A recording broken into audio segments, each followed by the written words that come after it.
Nós, a Europa, tem a ver com a Europa, tem a ver consigo. À sexta, uma reflexão sobre a atualidade europeia. Marco Teles, gestor do Europe Direct Madeira. Boa tarde, Marco Teles. Boa tarde, Marta. Vamos começar por fazer uma referência a uma publicação com alguns dados interessantes sobre demografia e alterações climáticas. Sim, exatamente. Faz uma relação entre estes Uma relação dois entre fatores. dois temas que são importantíssimos. Isto é uma publicação, um relatório que surge do Centro Comum de Pesquisa.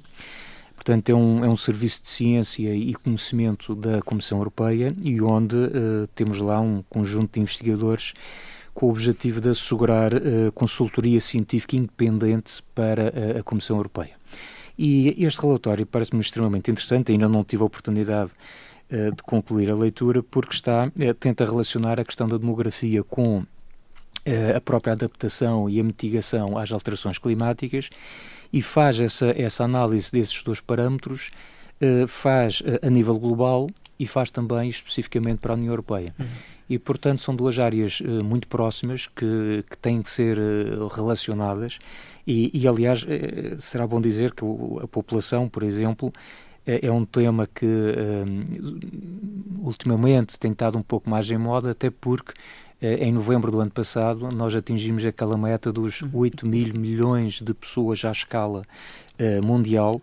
Temos que perceber que não é só a questão do rendimento, a parte da riqueza e a parte da tecnologia que tem interferência na questão da poluição das emissões globais, mas temos também a parte da população. É o terceiro fator aqui que surge em equação. E, portanto, à volta destes aspectos, surge este relatório muito completo e fica esta sugestão de fim de semana. Só está disponível em inglês, não sei se vai estar disponível sequer noutra possibilidade, pelo menos em português eu penso que não, mas normalmente o inglês, francês e alemão estará disponível para download gratuito. Genericamente, o aumento da população pode considerar-se que exerce uma maior pressão sobre automaticamente essa é a elementos, leitura óbvia que aumentando a população há uma maior pressão sobre os recursos e, portanto, aumentam as emissões.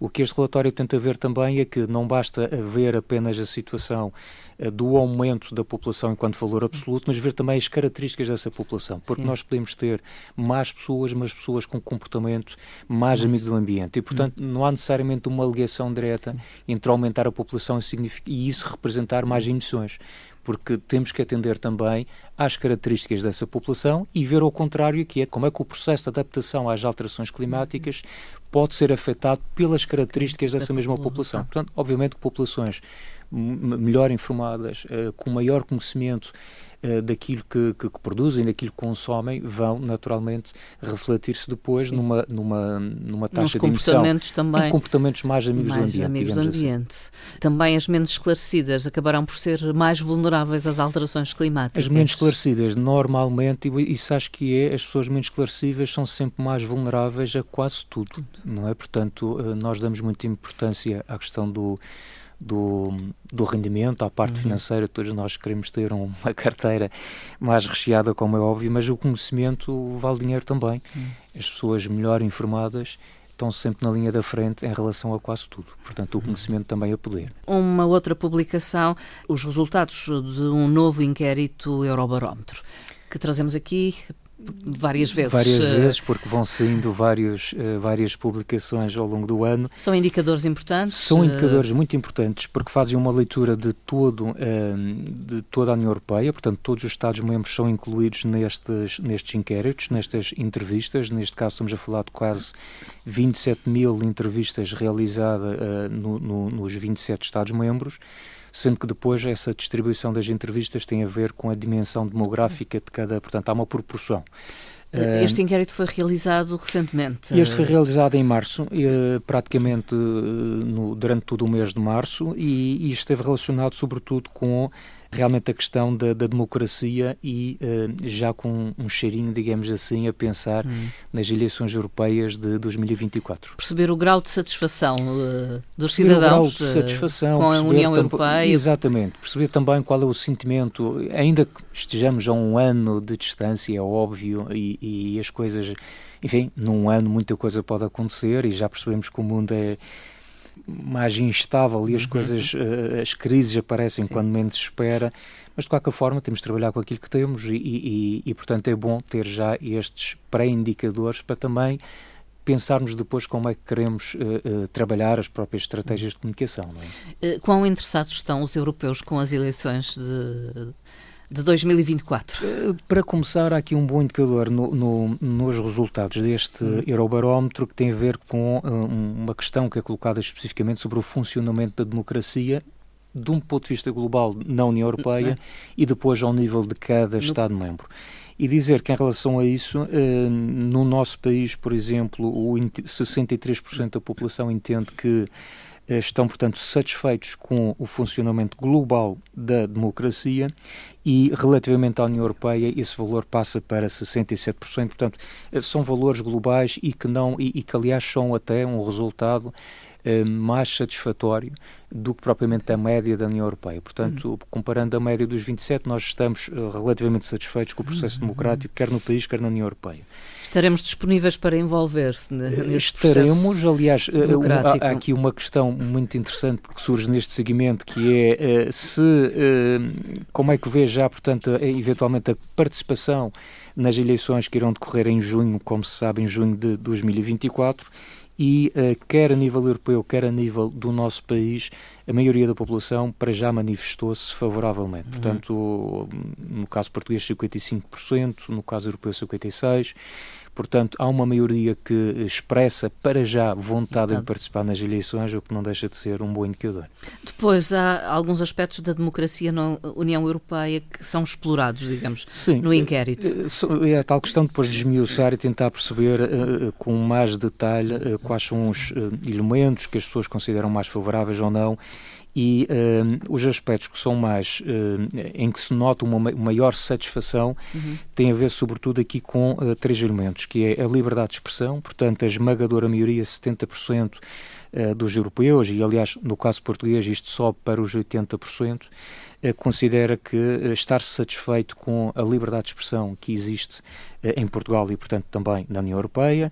O segundo aspecto são as eleições livres e justas, que também recolhem valores muito semelhantes, 70% e 85% respectivamente, e também o respeito pelos direitos fundamentais. Ou seja, de um modo geral, os resultados são bastante positivos. O que é que se considera aquilo onde os resultados não são tão bons? E onde aqui a maioria vai para o lado negativo, ou seja, onde as pessoas não estarem satisfeitas. Onde considera que se falha, portanto, não estão satisfeitos.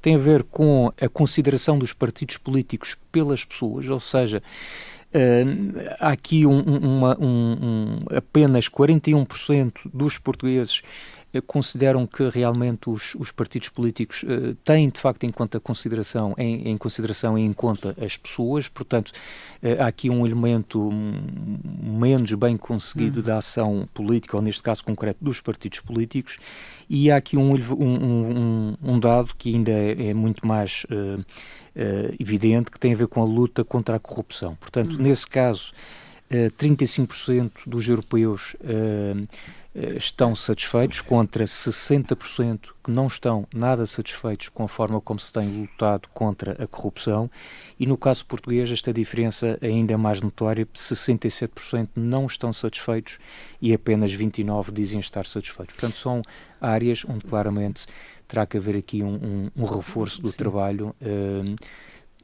Também compreende-se porque, de certa forma, este foi também um ano onde surgiram alguns casos. Sim.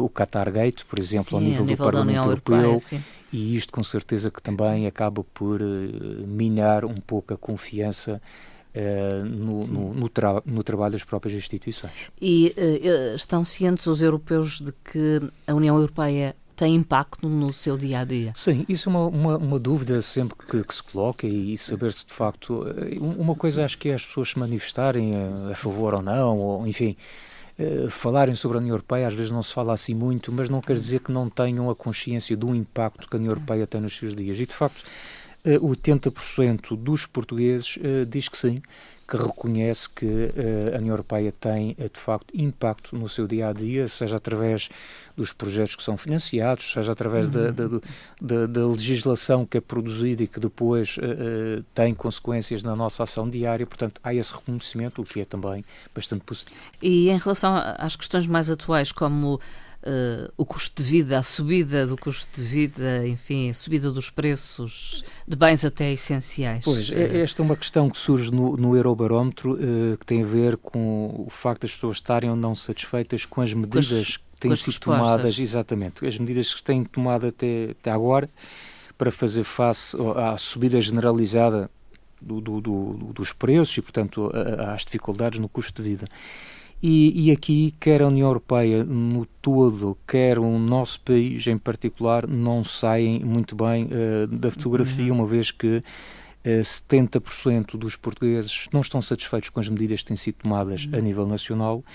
A nível europeu, este valor baixa para 61%. Portanto, apesar de tudo, há uma maior satisfação com as medidas europeias no seu todo do que há com aquelas tomadas especificamente a nível nacional.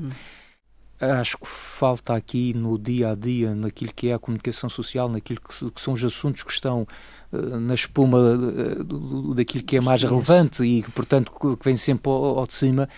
Os temas são quase sempre os mesmos. Eu não quero estar aqui a personalizar, mas obviamente que não faz sentido que a gente ande a discutir a TAP durante meses a fio. Enfim, não digo que não haja a visão estratégica, com certeza que haverá, mas não vem ao de cima e, portanto, isto cria também, obviamente, uma insatisfação por parte da população de não ver uma discussão mais profunda, uma visão de longo prazo para a resolução dos problemas que são muitos, que nós temos, como também outros países europeus, mas temos que pensar aqui nos nossos. E isso faz que, de facto, se leve esta insatisfação e esta percepção, que acho que é legítima, de se pensar que não se está a fazer tudo o que é possível para atenuar as dificuldades que são hoje sentidas. Um outro tema tem a ver com saúde mental, uma preocupação e uma nova abordagem global proposta pela Comissão. Sim, foi um tema surgido esta semana. Repare, antes da pandemia da Covid, tinha-se, a estatística dizia que já 1 em cada 6 pessoas tinham problemas de saúde mental, mas a verdade é que este problema tem-se agravado nos últimos tempos, fruto também, enfim, das mudanças tecnológicas, ambientais, sociais, enfim, muita coisa que nos faz realmente, que nos afeta em termos de saúde mental. E há uma estimativa aqui muito interessante por parte da União Europeia que o facto de se não fazer nada, ou seja, o custo da inação, está estimado em qualquer coisa como 600 mil milhões de euros por ano. Portanto, é um valor brutal e, portanto, alguma coisa tem que ser feita. E esta proposta da Comissão vem no sentido de surgir uma nova abordagem ao tema da saúde mental e tentar, no fundo, tratar em pé de igualdade a saúde mental com a saúde física. Portanto, é algo que não tem acontecido no passado.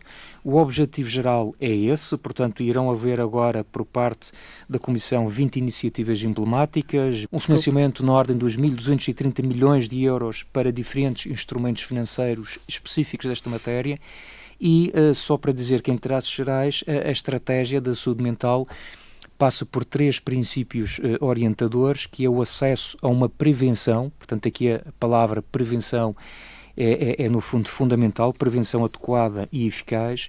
Segundo aspecto, o acesso a tratamentos e cuidados de saúde de elevada qualidade e também a preços que sejam realmente acessíveis. E terceiro, o problema da reintegração na sociedade após a recuperação, porque às vezes falhamos neste aspecto e o problema da reintegração, se não for bem feita, voltamos a uma recaída e o problema aparece. E, aliás, há uma campanha muito interessante por parte até da Comissão Europeia, tem o slogan It's okay not to be okay. Portanto, está bem... não estar bem. Não estar bem, traduzindo assim um pouco à letra, mas, ou seja, não há que ter receio de dizermos que não estamos bem. Porque é isso, enquanto numa mazela física é notório muitas das vezes o problema e as pessoas facilmente percebem que há ali um problema, às vezes nestas questões de saúde mental há um problema que está camuflado e que não é perceptível nem por amigos nem por família e, portanto, é muito importante que as pessoas tenham esta capacidade de perceber que quando não estão bem e assumirem que não estão e procurarem ajuda, porque muitas das vezes a solução pensa-se que se conseguimos individualmente contornar o problema, e às vezes de facto preciso uma ajuda profissional especializada, e portanto a saúde mental é algo extremamente importante e que tem que estar na ordem do dia. Finalmente, Marco Teles, vamos olhar a próxima semana. Haverá plenário em Estrasburgo entre 12 e 15 de junho. Só para dizer 2 ou 3 aspectos que vão ser discutidos, porque obviamente a agenda é muito completa, mas desde logo na terça-feira os mais recentes desenvolvimentos na Ucrânia, muito relacionado com a destruição da barragem, vai ser discutida, portanto, pelos eurodeputados na próxima terça-feira. Depois também irá ser votada uma posição sobre as regras para gerir a inteligência artificial. É uma preocupação também que está na ordem do dia, portanto, promover um uso ético destas potencialidades que a inteligência artificial coloca à nossa disposição, mas que têm riscos e, portanto, isto tem que ser debatido de forma séria e preventiva. Há também uma discussão que será muito interessante, que tem a ver com regras atualizadas para a concepção, produção e gestão de resíduos de todo o tipo de baterias vendidas na União Europeia. Às vezes a gente fala só das baterias para os automóveis elétricos, mas nós temos baterias nas bicicletas elétricas, temos nos telemóveis, enfim, produzimos baterias para tudo e mais alguma coisa, e isto é um aspecto muito importante, tem que ser em linha de conta. E depois, 2 temas da agenda que são muito importantes para o nosso país, e um em particular para a região. Um tem a ver com o debate que irá acontecer no Parlamento, e que irá também depois haver uma votação sobre o relatório sobre a avaliação da nova comunicação da Comissão Europeia sobre as regiões ultraperiféricas. Portanto, isso é algo que diz respeito especificamente à RAM e aos Açores, entre outras regiões ultraperiféricas, mas estas 2 regiões do nosso país, portanto, será algo extremamente importante para nós. E outro que tem a ver com o debate que irá ser feito com o Conselho e a Comissão na quinta-feira, relativamente à escassez de água e às secas que neste momento já se fazem sentir ainda antes do verão. Portanto, é algo que não é habitual, que não é assim tão estranho, digo eu. No ano passado já aconteceu e, portanto, estamos a ver que este ano, em princípio, vamos para o mesmo caminho. E, portanto, lá está o tema com que nós começamos o programa da adaptação às alterações climáticas. Portanto, haverá também outros temas, mas estes, eu diria que são aqueles para já que me parecem ter um maior destaque para o plenário da próxima semana. Marco Teles, ficamos por aqui. Obrigada. Até à próxima conversa. Até uma próxima e um bom fim de semana. Bom fim de semana.